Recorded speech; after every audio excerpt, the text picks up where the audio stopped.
Alright, Reaction TV page nagbabalik. Reaction. Napakaganda po ng mga pag-uusapan natin ngayon mga ka-reaction ha. Mantagin ninyo, balita ko po ha. Balita ko lang to. Uuwi ng maaga ang Pangulong Duterte. Mabuti. Hindi. Ito seryoso po ito. Seryosong usapin ito. Dahil ang ICC, ang presidente ng ICC ay nagsalita na. Ito po ha, ako ito lang ang pagkakaintindi ko. Akala ko, yung mga nagkakalat na uuwi ng maaga ang Pangulong Duterte, akala ko yung mga fake news lang. Akala ko yung mga sabi-sabi lang.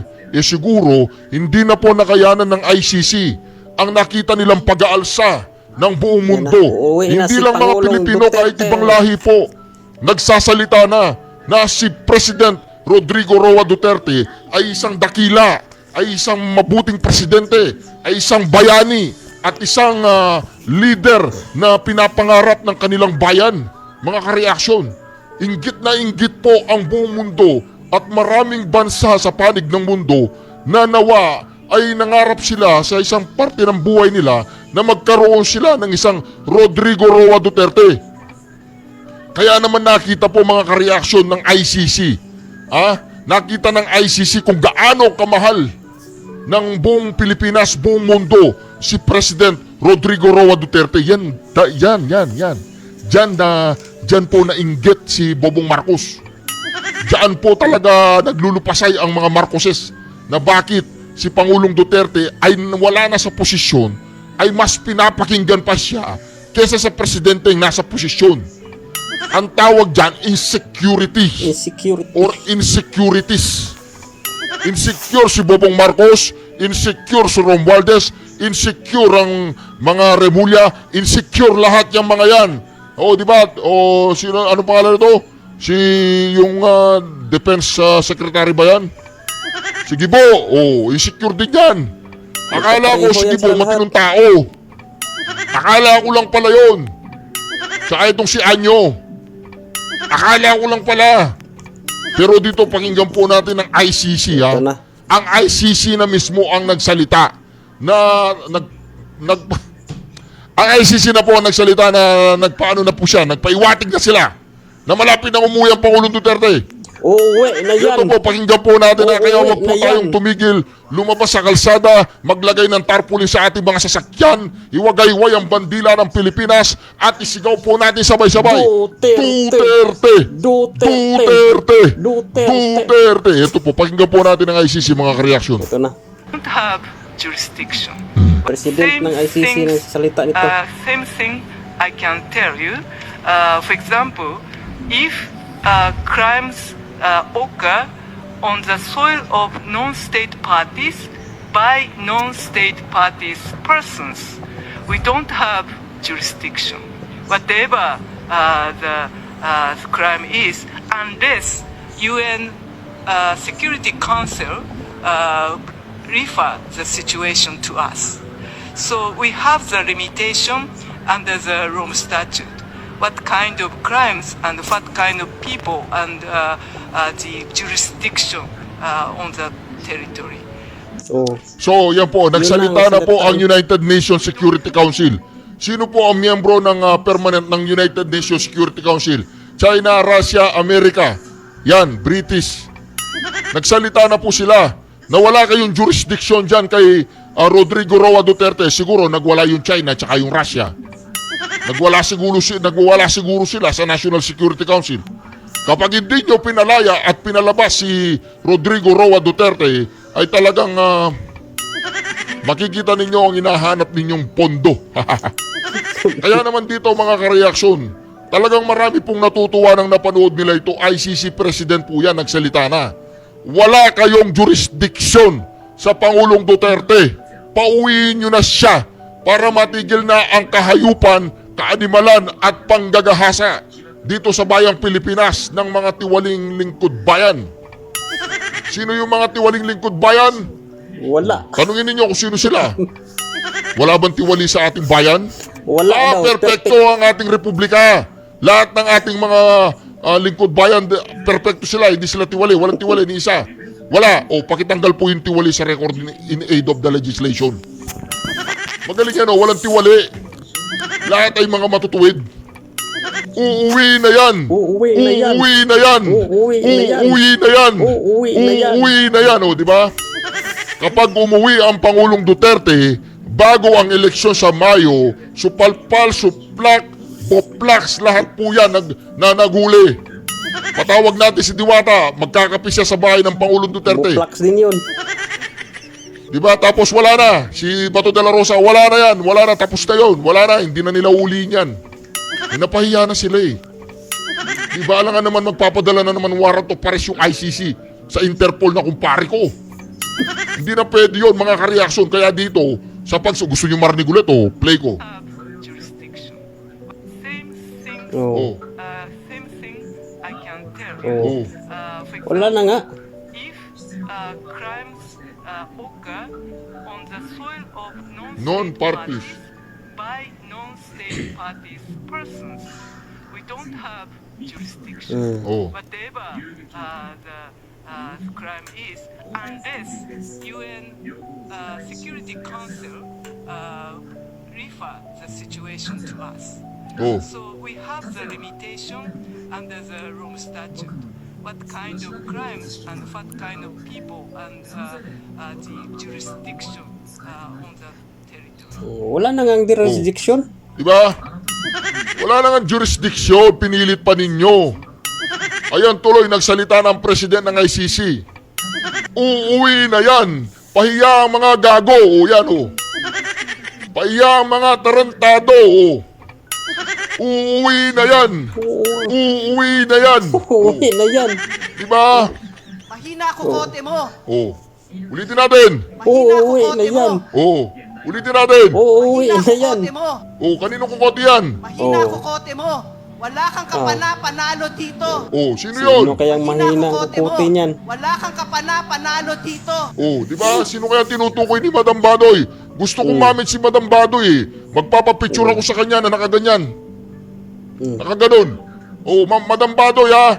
Pag nagkita tayo, kailangan magpapapicture ako siya nakaganyan. Ay, ayaw ko ng ganyan. Ganyan ang gusto ko. Ako Putang ina, nakaganito. walang kwenta yung ganyan. Ganyan. Ganyan ang may ganyan ang may lakas. Ganyan, Sa akin, ganyan. idol reaction. Yan, ganyan. Ayaw ko yung Ganito. ganyan. Peking pa kapayapaan niya dito. Putang ina yan. Suntok yan. Oo nga, ganito nga. Madam Badoy ha, pag nagkita tayo, ganyan tayo, ganyan. Ayaw ko yung ganyan, putang ina. Ganyan. Hmm. Uuwi na yan. Uuwi na yan. O, di ba? Wala na. Ako rin mantakin mo, idol. makikita mo yan araw-araw. Ganito din akin, ganito. Oh. Uuwi na Oh. yan. Uuwi na yan. O, yan o. Oh, yan nga. Oh. Makikita mo araw-araw yan sa social media, sa mga television, taga-ICC ka, judge ka, mag-isip-isip ka na, putang ina. Makita mo araw-araw, nagrarally ang buong mundo para kay Rodrigo Roa Duterte. Di ba? At nakikita mo araw-araw, naririnig mo araw-araw, may tinatawag silang bobo. May tinatawag silang walang utak. May tinatawag silang bangag. May tinatawag silang nagko-cocaine. Sino ba yun? Hindi ko kilala yun. Bangag. Di ba? Tapos sumisigaw sila, Duterte! Duterte! O, di ba? Sino ba yung Hindi ko rin kilala nagko-cocaine? Sino yun. ba yung bangag? Di ba? Yung ayaw magpo-political test yun, kapitbahay. Duterte. Tingnan mo yan, oh. Duterte. Oo. Araw-araw ganyan ang makikita mo sa social media. Isa kang judge sa ICC. Mag-isip-isip ka na. Takin mo yan? Balita ko sa Japan po yan sa Japan yan. Hindi lang sa Japan. Makin mo yan? Buong mundo. Buong mundo. Opo, napiyok pa ako doon Buong mundo. Buong mundo. Nag-aalsa. Nagwawala. Hindi pa yan. March 28 makikita ninyo. Sa birthday ng Pangulong Duterte, sinasabi ko sa inyo, makikita nyo, hindi nyo pa nakita. Sa March 28, sa birthday ng Pangulong Duterte, kapag wala pa siya sa Pilipinas, ayun. Kaya bago ang birthday niya, iuwi nyo yan na yan. Sinabi ko na noong pang, tinangainin nyo yan. Ibalik nyo na habang buhay pa yan. Ako, ibalik nyo na yan habang buhay pa. Dahil hindi tatanggapin, hindi matatanggap ng buong Pilipinas yan Oo nga. kapag ibinalik nyo yung aming Pangulo na isang bangkay. Ay, naku. Ay, hindi ko alam kung anong mangyayari nun. Ngayon, ibalik nyo na. Dahil ang mga Pilipino, ayaw nila Wala ng nang people's buhay. power, ayaw nila ng magulo, madugo, ayaw nila ng hindi gulo. ko tatanggapin Sayang yan. ang mga buhay. Okay? Gusto nating matapos ang termino ni Bongbong Marcos bilang Pangulo ng Pilipinas, na nasusulat sa konstitusyon ng mapayapa at magtagumpay si Bongbong Marcos sa kanyang pamumuno. Yun ang ninanais natin bilang Pilipino. Ang tagumpay ni Bongbong Marcos ay tagumpay nating lahat. Kaya lang, ang pagkabigo ni Bongbong Marcos, kabiguan natin lahat yan. Kaya ngayon, sino man ang may kapangyarihan at may kagagawan neto pagpapadala sa Pangulong Duterte, hindi maganda yan sa ating bayan. Tinatapon ninyo ang mga Pilipino kung Sila lang saan-saan yan. para lamang malitis at mausgahan at maparusahan ng ibang lahi. Ganoon. Siraulo ba tayo? Di ba? Ano ba tayo? Mga bangag na tayo dito sa Pilipinas. Wala nang matinong mga judge, mga huwes, mga prosecutor. Wala na ba? Sila lang. Naubos na, puro bangag na ang mga Pilipino. Kaya pinadala doon sa dahi. Di ba mga kareaksyon? Habang buhay pa ang Pangulong Duterte, nakikiusap kami, nananawagan kami sa inyo, ibalik nyo na ang Pangulong Duterte sa kanyang mga apo. Ibalik Gustong nyo na yan. i-enjoy ng mga apo niya Ibalik nyo na ang Pangulong ang aming Duterte. Pangulo. Kalimutan na natin mga anak niya. Yung mga apo niya. Kaya kung ako sa inyo, gumawa na kayo ng paraan para maibalik ang Pangulong Duterte at ma-enjoy niya ang nalalabing taon. Araw, linggo, buwan, taon man yan ng kanyang buhay kasama ang kanyang mga Sa apo. mga apo. Di ba? Kahit mga anak ko, apo niya eh. Oo. Kahit mga anak ko, apo niya. Dahil yung nanay ng Pangulong Duterte, kamag-anak ko. Ang Pangulong Duterte, kamag-anak ko yan. Tama, Di ba tama. Pilipino yan? O Pilipino din ako. Lahat ng Pilipino Sa magkakamag-anak lahi yan. lang tayo ng Pilipino eh. Kaya ikaw, Bongbong Marcos, ibalik mo na ang Pangulong Duterte habang buhay pa yan. Kapag yan ay inuwi sa Pilipinas na wala ng buhay, nako, yan na ang sinasabi ko. Tama. Di ba? O tingnan mo, talagang I want to call, English po ito, to the ICC. This message is for the judge, to the ICC. Di natatanggapin yan. Bring back our president. Oo. He is a Filipino, he is not ICC. Bring him back in our country. You do not have jurisdiction over him. We are not part of your ICC. We are not member of the ICC. You do not have jurisdiction over Bring our back president. home. Bring him back. He is the best president. He is our Bring him hero. back. People in the Philippines and around the world, they are crying, shouting Duterte's name. Bring him back now. Tingnan niyo po ninyo mga kareaksyon, ha? Nagisikyo. Nang permit Diba? na tao. Buong mundo, Bongbong Marcos, nagwawala na. At patuloy na magwawala. Him back. Tapusin mo. Bring him back. Meron ka pang 3 taon. Tapusin mo ang termino mo ng matiwasay, walang gulo. Ibalik mo lang ang Pangulong Duterte. Ayaw ka naming umalis dyan ng less than 6 years. Tapusin mo yan. Gusto namin magtagumpay ka. Pero hindi ka magtatagumpay kung ganyan ang ginagawa mo.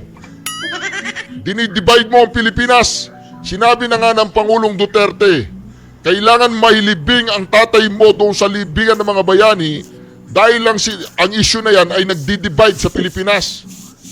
O di ba? Yun ang unity. Tunay na unity. Ipinalibing niya sa libingan ng mga bayani ang tatay mong diktador. Anong ginawa mo sa Pangulong Duterte? Binigay mo doon sa mga banyaga. Okay ka rin, ha? Mahina kukote mo. Oo. Mahina kukote mo. Wala kang kapana-panalo dito. Mahina kokote mo. Wala kang kapana-panalo dito. Oh. Baliw. Oh. Nasa world stage si Pangulong Duterte. Yun ang sinasabi ko. May pagkakataon na ang buong mundo ay maririnig ang boses ng Pilipino. Yun. At maririnig nila kung bakit mahal na mahal ng Pilipinas si Rodrigo Roa Duterte. Maraming salamat, Bongbong Marcos.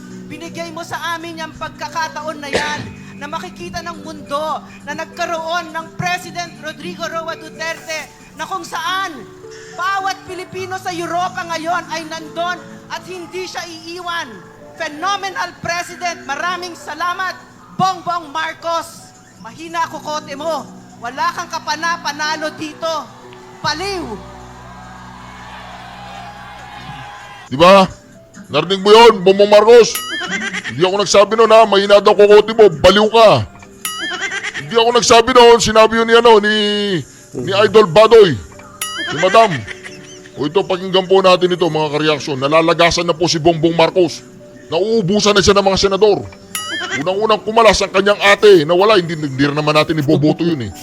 Kahit mag-imbestiga ka pa na mag-imbestiga ay ni Marcos, wala kami pakialam sa'yo. Ngayon kung nakokonsensya ka dahil sa ginawa ng kapatid mo at nag-iimbestiga ka, pilit mo ang nililigtas ang kapatid mo sa kanyang ginawa at kung sino-sinong pinapatawag mo dyan, wala namang kwenta yung mga pinapatawag mo dahil kung ayaw ng kapatid mo na ipadala doon ng Pangulong Duterte, walang magagawa lahat yan. Mga remula na yan, mga ano yan, mga anong tawag dyan?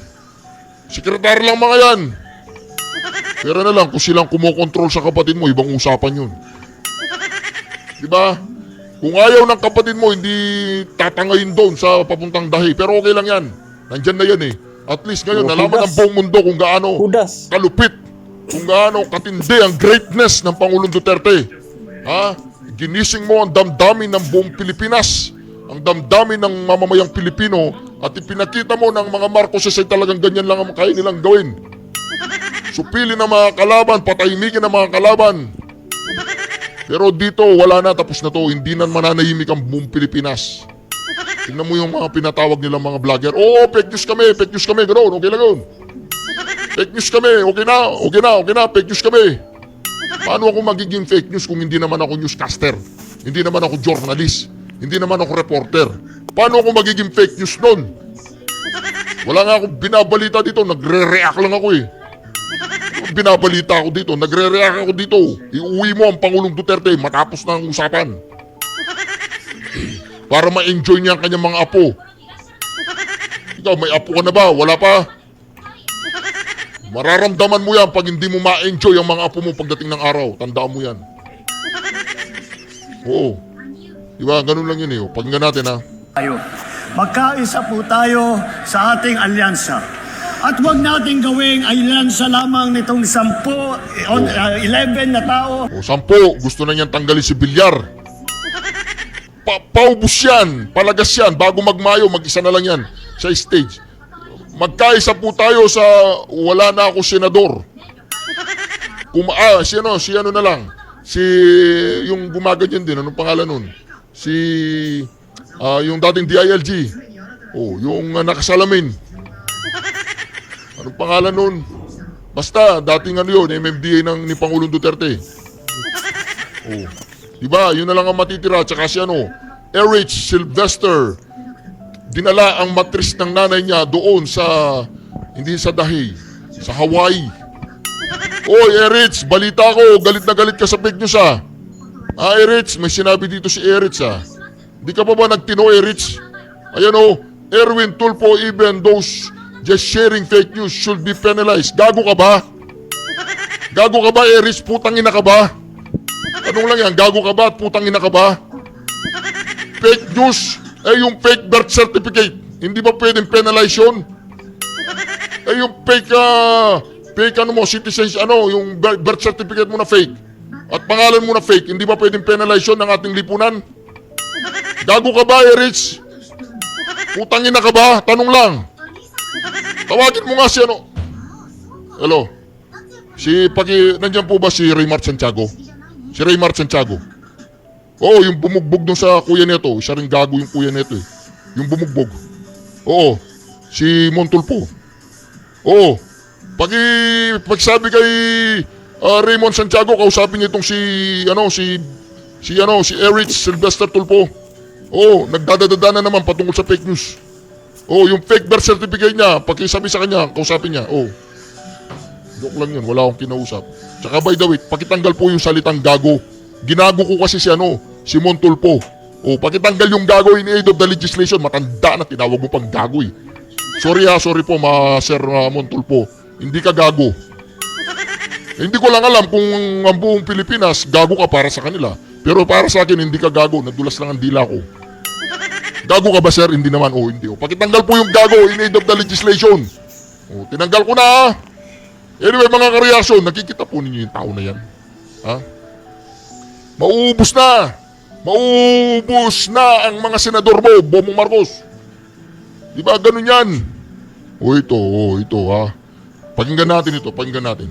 So, anong nangyari sa kay Duterte? I think mas maganda si Miss Lala. Kaya nga eh. Sa Generation Z. Generation Z.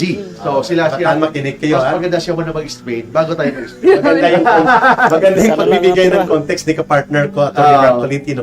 Miss Lala, nilay down ni Atty. Mark Tolentino, mula pa sa panahon ng Katipunan hanggang sa kasalukuyan, ay hindi mawawala yung pagkakanulo. Ang sinasabi mo, pagpapataob ng Pilipino sa kapwa Pilipino.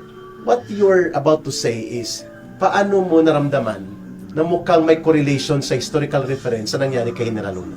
Kasi it all boils down to political motivation. Dahil kung ang alam dati, kagaya ni General Luna, si Aguinaldo, madalas ay nath-threaten sa mga kapangyarihan ng mga mamamayang Pilipino. Dahil I think of President Duterte as a normal citizen na lang. Dahil wala na siya sa pwesto, wala siyang kapangyarihan ngayon, pero bakit siya pa rin ang Pero gusto ng popular tao? pa rin siya, ano? Bakit siya pa rin? Napakasakit nun sa isang taong nasa pwesto o presidente man, ano man. Masakit yon dahil ang gusto pa rin ng taong bayan ang nawala na sa pwesto. Oh, I like your point, Atty. Mark. Sabi ni Lala, kung ikaw nakaupong presidente, medyo makakaramdam ka talaga ng level of insecurity. Kasi ang minamahal at pinapalakpakan kahit ikaw ay nagmamarcha sa isang parade ground o kaya sa isang pagtitipon, ang isinisigaw, Duterte. Yes. At hindi BBM. Yes. At nakita yan sa social media. Did you observe that? Sa psychological perspective nito, ang isang taong hindi nabibigay sa kanya, minsan ka lang maging presidente sa isang bansa. Correct. At matagal pinrepair yun ni BBM, even before his term, naging vice president siya, natalo siya bilang isang vice presidente. And for sure, ang tagal niyang pinrepair yung sarili niya para sa moment na to, at ito pa yung nangyari.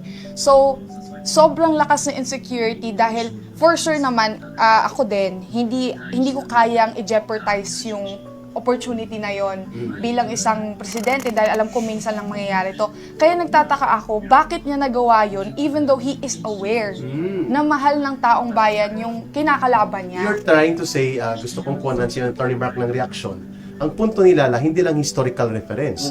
There is something of a psychological aspect sa kay Marcos, sabi niya, na nagkaroon siya ng political jealousy kay Duterte to the point na ang pag-iimbot na ito ay nagkaroon ng pagkagalit na kaya niyang i-turn over si Duterte on a manner so very scandalously questionable, Atty. Mark. Sabi ko nga sa bata, Di ba? Yan ang sinasabi natin, selos. Selos, di ba? Walang ano diyan, walang gamot. Walang gamot ang selos. Nag-jealousy si Bongbong Marcos. Dahil hindi na BBM ang sinisigaw ng taong bayan. Duterte, oh. Sara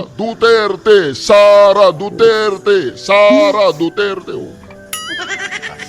walang legal obligation ang Marcos government na i-surrender, ibigay si former President Digong Duterte kay doon sa ICC. Walang legal obligation. At yun, established na. Established yan. Mahirap yun i-debate pa kasi na-discuss mo na yan. Yes. And At second, ang ICC walang jurisdiction sa Pilipinas. second point. In fact, mismo ang Chief Legal Officer ng Philippine government. Ang Solicitor Ang General. Solicitor General mismo ang sabi. At consistent sa pahayag ni Marcos that they do not recognize the authority of ICC. Yes.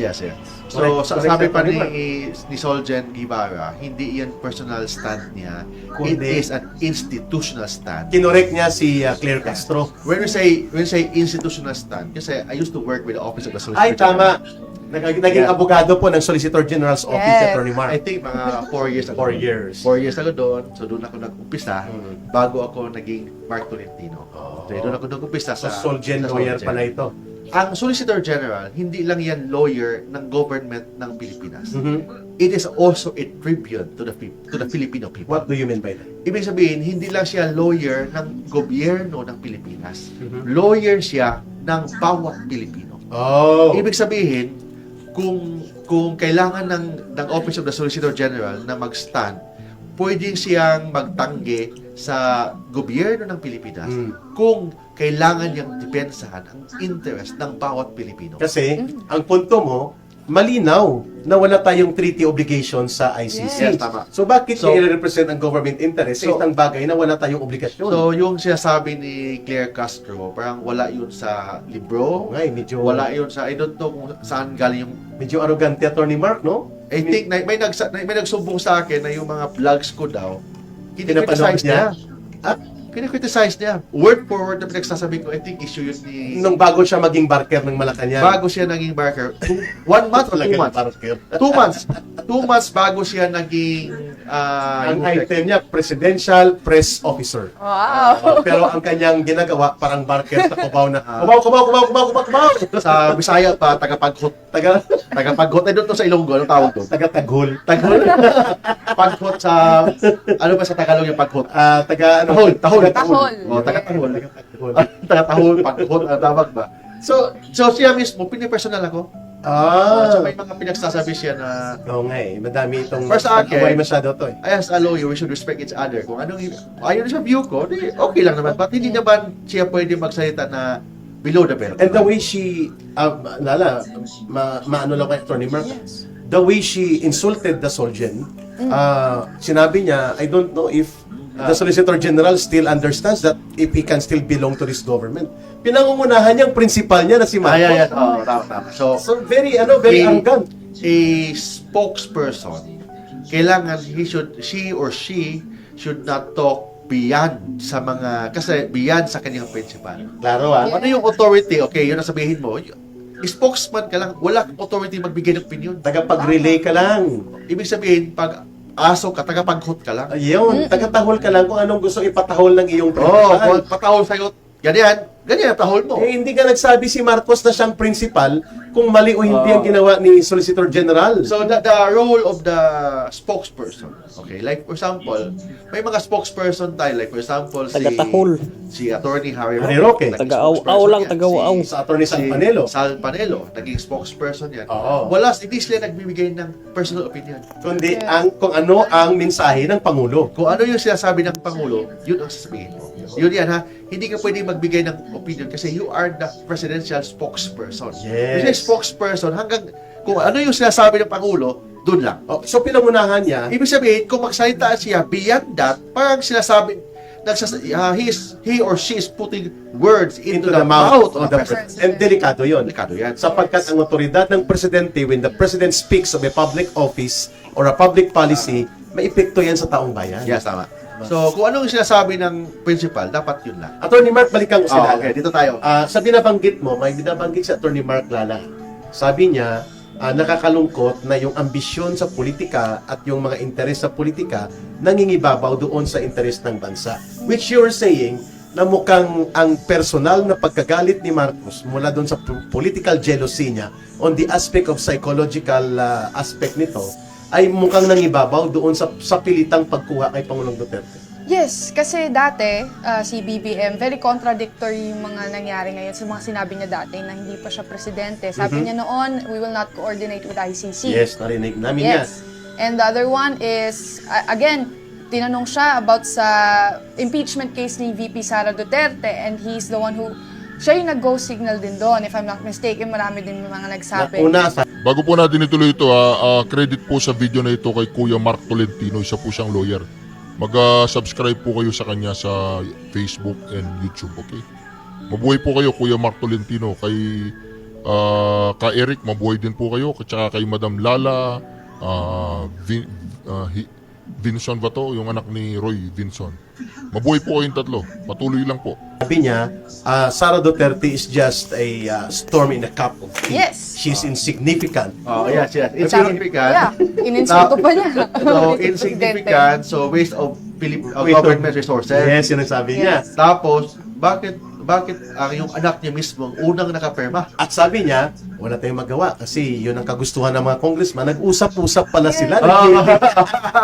It's impossible na hindi bibigyan signal ng presidente at gagawa ng paraan yung Congress. Dahil dati na rin si Duterte ay pinigilan ng impeachment complaint kay Leni Robredo. Exactly. At alam ito ni Atty. Mark kasi naging bahagi ito ng government for Yeah. quite a time. Yeah. Tama. At yung mga galit kay Leni Robredo sa kanyang pangiintriga po doon sa United Nations, sa kanyang bloated na mga figures at mga kasinungalingan sa war on drugs data, ay nagbunsod ng pagkagalit ng fellow cabinet officials. At sinasabi mo, Lala, nababalitaan mo noon, na ayaw ni Pangulong Duterte na itulak ang impeachment against kay Leni Robredo sapagkat simple lang, sabi niya, ibinoto ng tao niya. At the same time, democracy. Democracy. We May live karapatan in, siya yes. Tama.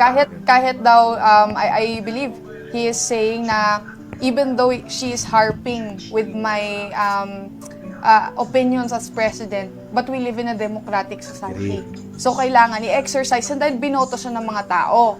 So nag-stop, hindi siya natuloy. So ngayon, ang iniisip ko, meron pa ba bang kakayahan magsalita ng totoo ang administrasyon natin? Kasi inconsistent. Yes, at paano kami maniniwala ngayon bilang kabataan sa mga nangyayari? At pinasabi niya, paano kami, Magaling. nawala yung credibility niya sa amin.